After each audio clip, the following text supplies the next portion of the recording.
যাই হোক, আজকে ইন্ডিয়ার হচ্ছে ওয়ার্ল্ড কাপ ছিল নিউজিল্যান্ডের সঙ্গে, সেটারই হচ্ছে ফাইনাল খেলা চলেছে। এবং ফাইনাল খেলা চলার পর হলোটা কি, বর্ধমানে আমি রাত্রে একটা রাইড নিয়ে বেরিয়েছিলাম। তো কার্জন গেট এবং গোটা রাস্তায় প্যাকটা, কারণটাকে সবাই উচ্ছ্বাসে বেরিয়েছে। চলো দেখি কতটা উচ্ছ্বাস আমি কভার করতে পারি। সঙ্গে রাইডটাও থাকলো। রাইড এই মুহূর্তে আমার হাতে নেই, ফোনটা হচ্ছে একটু বেশি ঝাঁকাতলো। খানিকক্ষণ আগে অবধি কার্জন গেটে প্যাকটা ভিড় ছিল, আমি কার্জন গেটের সামনে দিয়ে হয়ে আসলাম। এখানে যেহেতু এতটাই ভিড়, তাই ভেতর দিয়ে হয়ে আসতে হলো। লোকের গাদা এইদিকে পতাকা উঠতে যাচ্ছে। এখন রয়েছি হচ্ছে বিরাটা ক্রসিংয়ে। ভালো লাগছে। হ্যাঁ, অনেকদিন পর হচ্ছে আমিও আজকে খেলা দেখছিলাম, তার জন্যে সন্ধ্যে থেকে কটা রাইড আমি নিজেই নিই যে রাইড নেবো না। এখানে তখন গাড়িগুলো সব দাঁড়িয়েছিল, আমি যখন গেলাম দেখি আবারও গাড়ি দাঁড়িয়ে আছে না রোডটা ছেড়েছে। যেহেতু রাইড নেই তাই প্যাকে রিটার্ন করছি, এবং সঙ্গে নিজের অভিজ্ঞতা প্রতিদিনই শেয়ার করি কিছু না কিছু। আজকেও প্রথম সন্ধ্যা থেকে চালাইনি। তো যাই হোক, রাতে আর একবার বেরোলাম চালানোর জন্যে।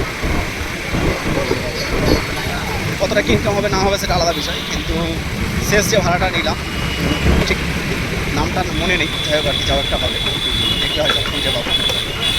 তো উনি যে ওনার যে প্রাপ্য ভাড়াটা হয়েছিলেন তার থেকে অনেকটাই বেশি দিয়েছে, অনেকটাই। হয়তো এটা আমার কাছে এই প্রথমবার যে এতটা বড় অ্যামাউন্ট, একটু বেশি, যাটা উনি মানে আইডিয়া করেছিলাম, আমি ওনাকে যে ভাড়াটা হয় সেই ভাড়াটাই বলেছিলাম, উনি তার থেকে বেশি দিয়েছে। এটা ভালো লাগে। আবার অনেক সময় কী হয়, যে ভাড়া সেইটুকুনি দেয়, বেশি দেয় না। এই যে গাড়িগুলো দেখতে পাচ্ছেন, গাড়িগুলো যে লম্বা হয়ে দাঁড়িয়ে আছে, এটা কার্জন গেটের জন্য দাঁড়িয়ে আছে। কার্জন গেটে ভীষণ পরিমাণ ওই জায়গাটায় হচ্ছে উল্লাস চলছে, আর উল্লাসের জন্য গাড়ি অনেক ঘুরে যাচ্ছে এদিক ওদিক করে। এই যে বাঁ দিকে গাড়ি ঘুরে যাচ্ছে, এটা ধলদিঘি পেট্রোল পাম্প থেকে ঘুরছে, আর আমি সোজা যাচ্ছি জাস্ট ভিডিওটা রেকর্ড করবো বলে। অপোজিটে আরেকটা গাড়ি ঢোকার চেষ্টা করছে, পারলো না। আমারও একটু ভুল হলো, ডান দিকে ওভারটেক করে রং রুট নিলে হতো।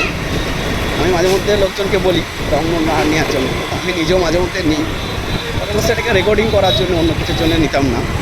এই আমাদের টোটো আছে রাত্রিবেলায়,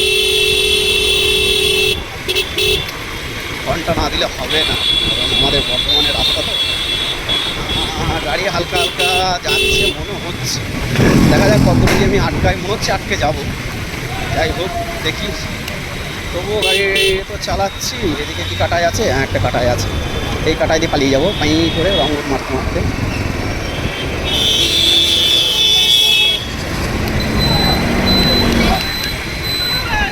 এই যে মানুষের উচ্ছ্বাস, এই উচ্ছ্বাসকে তো আটকাবো কীভাবে? এই উচ্ছ্বাসকে তো আটকানো চাপে বিরাট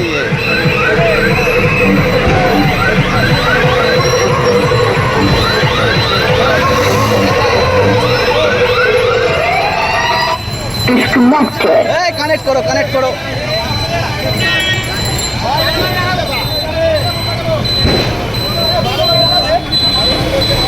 যাই হোক, প্রচুর লোকের সমাগম, সেটা দেখে বোঝা যাচ্ছে।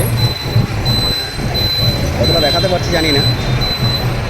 আমাদের বর্তমানে এটা খুব হয়, তো নিজেরও ভালো লাগছে। যাই হোক, আরেকটুখানি ফোকাসটাকে দেওয়ার জন্য, একটু দেখানোর জন্য আরও একটু সামনে গেলাম। কতটা যাবে জানি না গাড়িটাকে, এই অবধি থেকে আটকায় এখনো পর্যন্ত। আজও ওদিকে ফুটছে প্রচণ্ড, সবাই আনন্দ উল্লাসে আছে। দেখানোর চেষ্টা করবো। ভাড়া ঢুকেছে রানী সাহেব থেকে রেলওয়ে স্টেশন, আর একটা ভাড়াও ঢুকে গেছে রানাঘাট থেকে রেলওয়ে স্টেশন, কিন্তু কেউ এই মতো দিতে চাইবে না।